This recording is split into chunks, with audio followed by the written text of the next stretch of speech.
Welcome, patriots. The rest of you put down your manifestos and your crack pipes and pay attention. It's time for circuit breakers.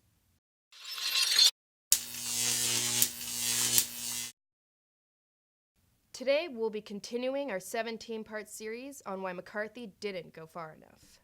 Today's topic, just how badly would I defeat him in hand-to-hand combat? Point number 1. By the spring of '55... Is this Studio 9? Who dares interrupt my golden scripture? What? I'm sorry. I'm Brian, the new intern. I'm supposed to be the secondary host for, Circuit Breakers?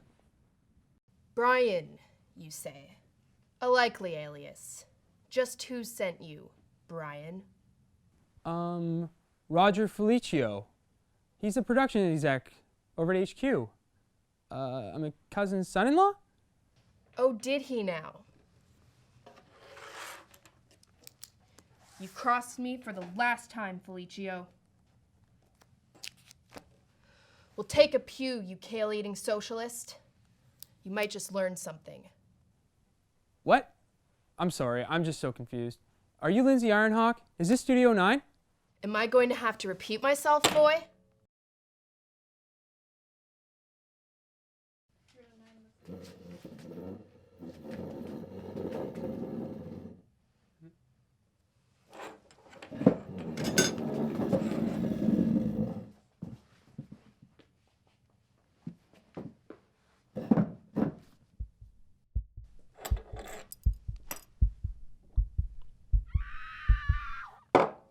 To continue, by the spring of 1955, McCarthy, obviously weakened by cowardice and Hooverism, had been repeatedly attacked by the liberal media. And it was by this point that... Excuse me, but what game are you talking about? Life is not a game. You may have learned that had you been weaned off your mother's teat. I mean, I'm just saying, I just saw the email from Roger, and it says we're supposed to be talking about, like, VR platforms and, like, emerging technologies, you know? Oh, how enlightening. Well, I suppose you'd want to take over as host and put us on the right path. Well, Pathetic crew, kindly replay the opening so our mutinous little intern can show us the way.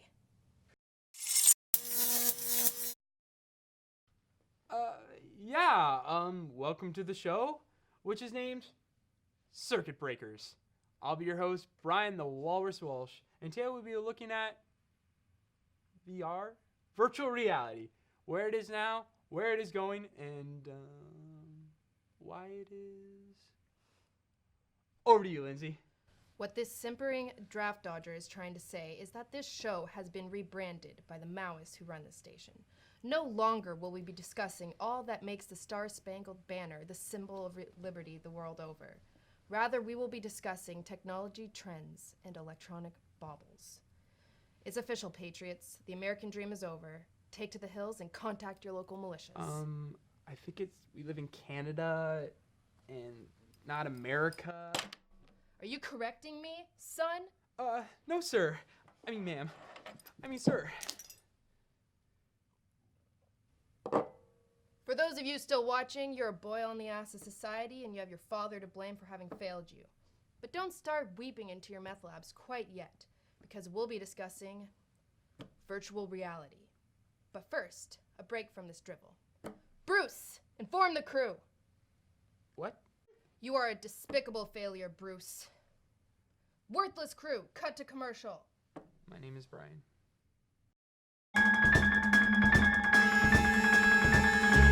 Stewie Griffin, scientist, inventor, infant, searching for a way to tap into the hidden strengths that all humans have. Then an accidental overdose of gamma radiation alters his body chemistry. And now, whenever Stewie Griffin grows angry or outraged, a startling metamorphosis occurs. Ow, I hurt myself changing this tire!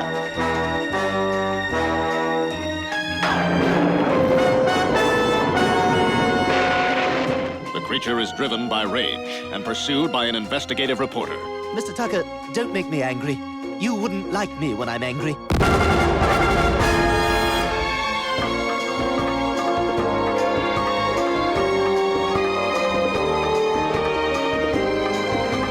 The creature is wanted for a murder he didn't commit.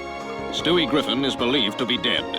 and he must let the world think that he is dead, until he can find a way to control the raging spirit that dwells within him.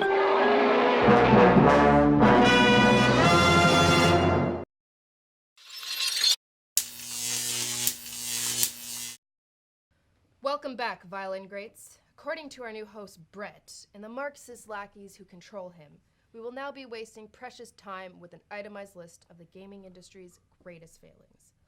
Wipe the stale crust from your eyes and prepare for a segment. Loathsome Crew, kindly play the title card.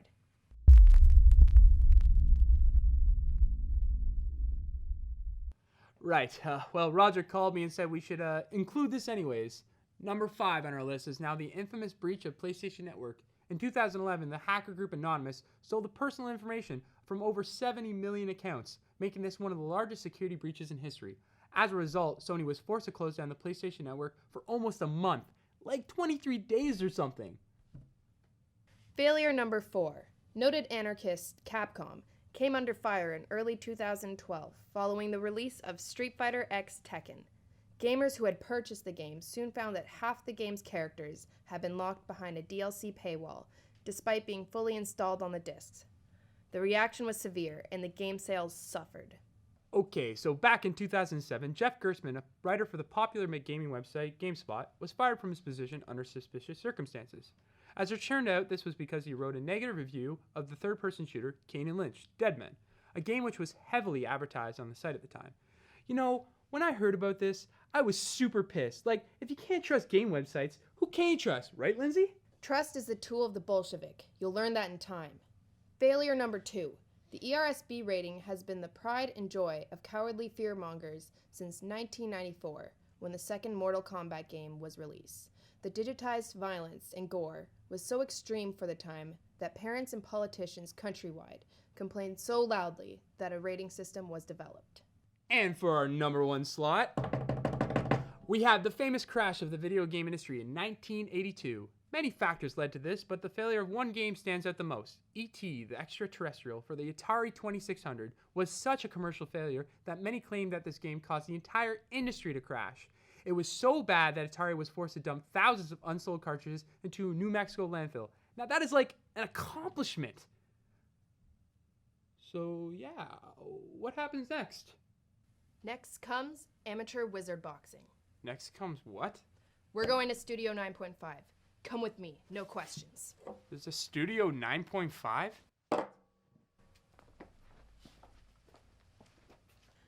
Okay, let's start. No, stop. Oh, what did you do? Well, you know what? It's like... Bruce. I'm sorry. Why? Your fault. Ow. Mine. Okay. Stop. No. No. Stop blowing dust at me. Go away. Take this. No, stop healing yourself. Nope, never. Sword fight. Or I just burn you. No, don't. Oh. Oh. Yeah, you gonna burn. Yeah, you killed me once. Alright. You loser. Okay. I die. Yes. Oh, it's game Yes! I won. I'm better than you. Never forget it. over. We tried. That was like one game I destroy her, the second game she destroys me. I think we deserve a third round. Absolutely not.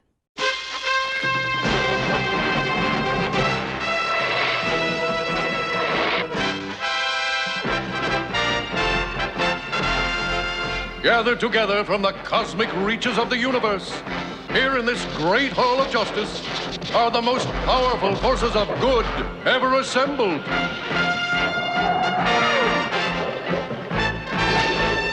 Superman,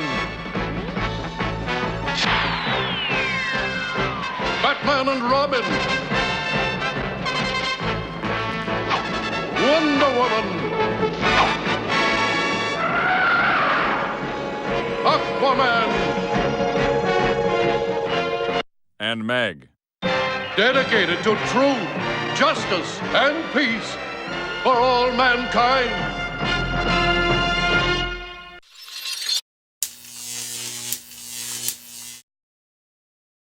Welcome back, drug-addled fornicators. We will be beginning our meaningless examination of virtual reality in a moment. But before we resume, I'd like to inform you that patriots from coast to coast have launched Operation Surging Maelstrom. For those who have not heard the call, attach the encoded message to the wing of a northbound carrier hawk and await further instructions. Over to you, Branston. What? Are you, like, ill or something? A northbound carrier hawk?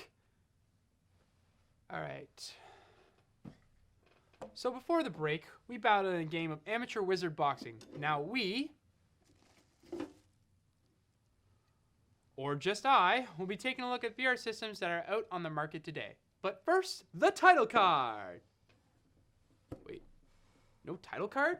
You do not have the authority to call for a title card. I don't have the authority to. Miserable crew, kindly put up the title card.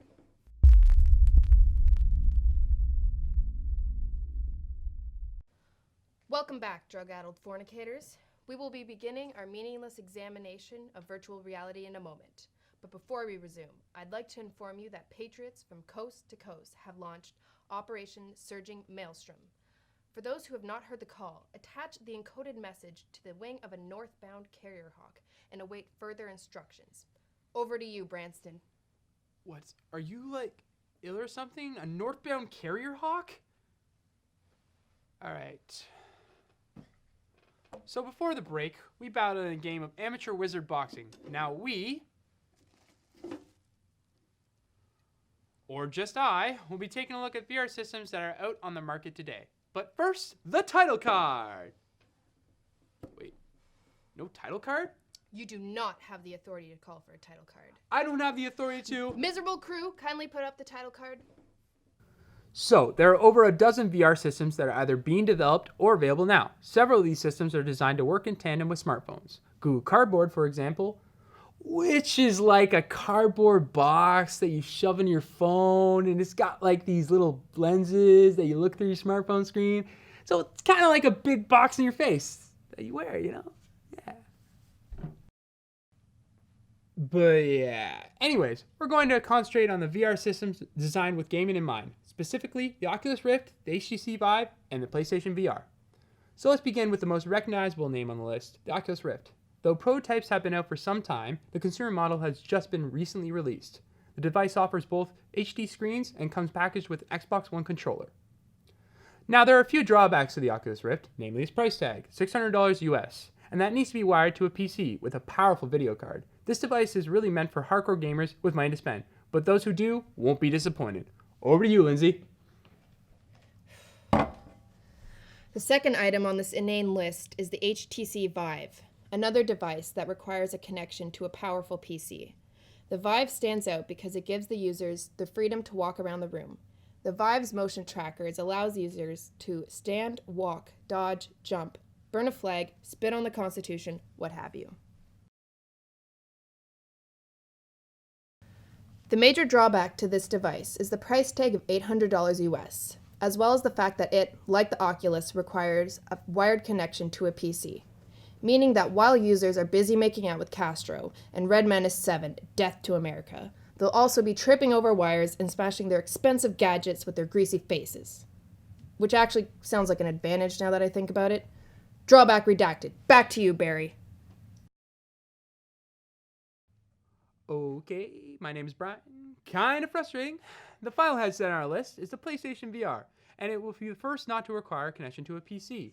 This device will likely be the headset with the fewest barriers to users on this list, because it will be paired with an existing console and essentially be a PlayStation accessory.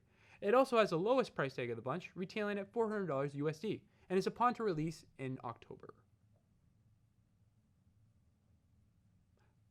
Now, the PlayStation VR is still under development, but some drawbacks to the device as it stands now are its cumbersome size, its lack of built-in headphones. Otherwise, it's shaping up to be an enticing option of the price-conscious consumer. End of list.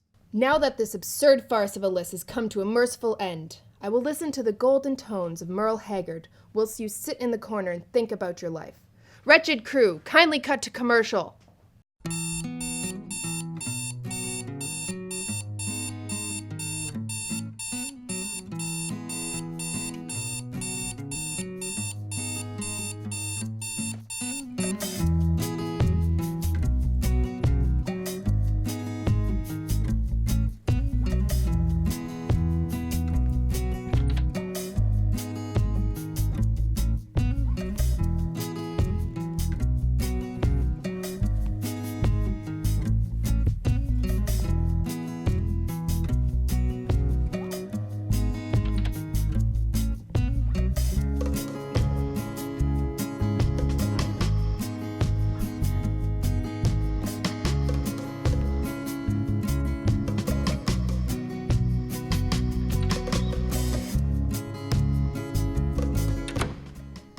enough with the hand-me-downs.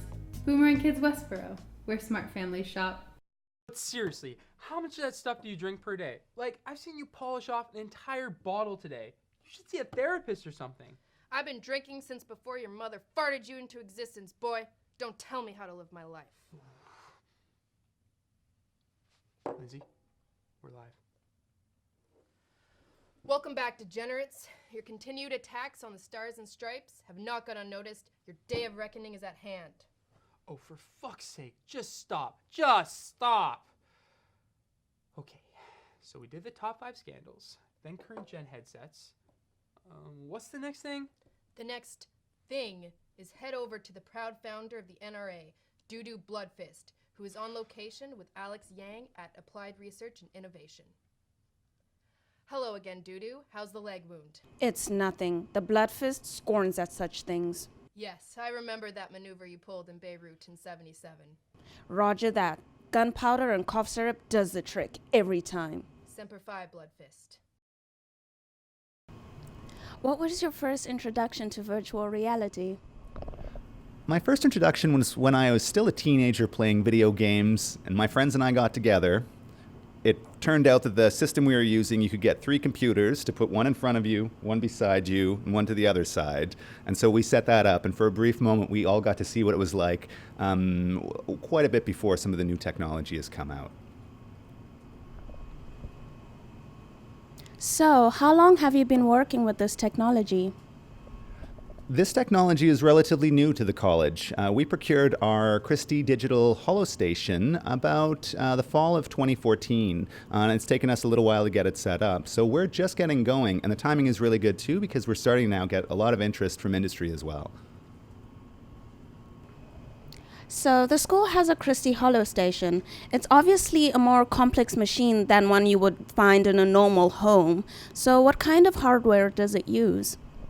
Well, it uses pretty much a computer that you would find maybe in some people's homes. It's a very high-end computer with very good graphics performance, so that's very similar. The big difference, though, is in the enclosure and the projectors, as well as the quality of the optics and lenses in there. So those are very high-end projectors that give a very crisp, clear image and very high-quality lenses to project that image. So those are the things that differentiate it from something you find in a regular house.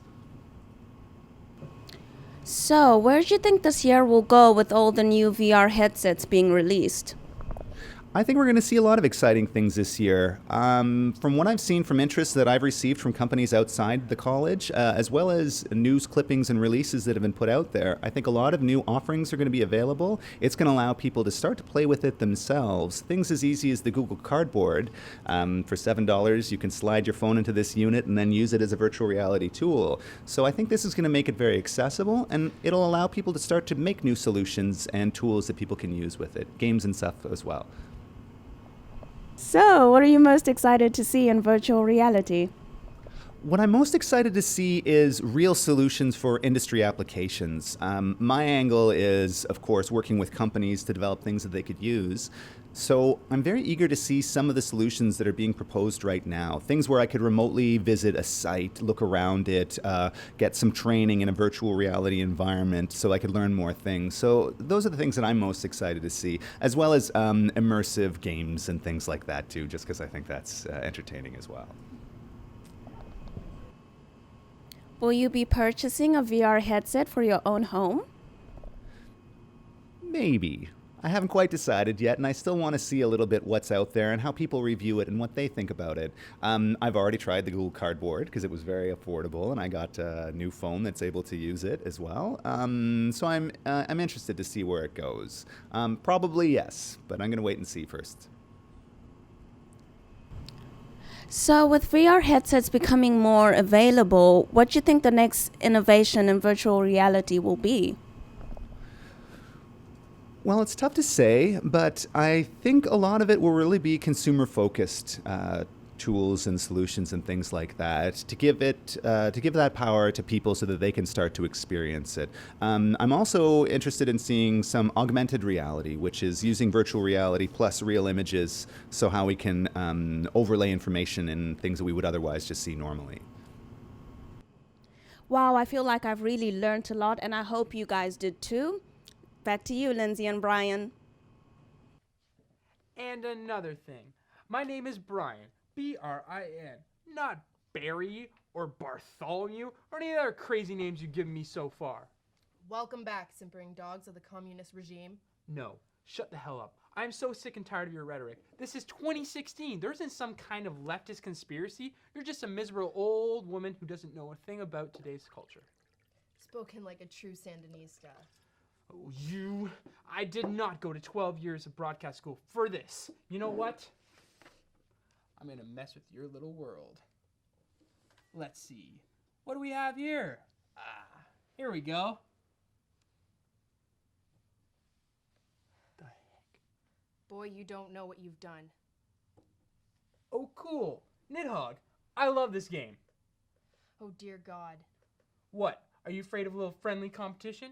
Come here and I'll kick your ass. You fool. You blind fool. Cut. Finally. Alright. So, which map do you want to choose? The castle, the clouds, the mines, or the wilds? The mines. The mines again. Woo! Here we go. Okay. Prepare to die. Oh, yeah, okay. Oh my gosh. Go! No, I'm dead. Son of a. Aha! Gotcha this time. Whee! Oh, I didn't even realize you were going to be there. Son of a bitch. There you go. And on to my next room. Run, man. You have to let me win. It's bigger than you and I. You're just afraid to lose. Get your sword. On to the final screen we go. Oh! Well, that sucked. Good. Oh, no! Die. No! Just keep on dying. Oh, you son. You died too, though. Okay, we're good. Okay. No, get away from me. Oh my gosh! You gotta move forward. I'm trying. Don't tell me what to do. Oh. Go, go, go. And it's victory for me. Do do do do. Yeah! Woo! And I win, of course. Sucks to suck, right? Warning, warning. Mechastalin has been reborn. I repeat, Mechastalin has... To any patriot receiving this broadcast, our worst fears have come true. Enact Order 78B and get any remaining civilians to shelters. I will attempt to gain access to our nuclear stockpile, but if I should fail, I will see you all in Valhalla. Brian, you couldn't have known. It's not your fault. If you can requisition a vehicle, there's a facility 18.4 miles from here. You'll find shelter there. If not, then be with your loved ones. You may not have much time.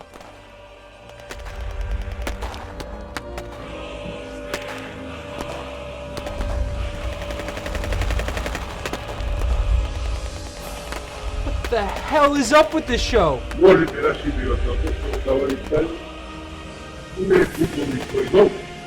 Ха-ха-ха-ха!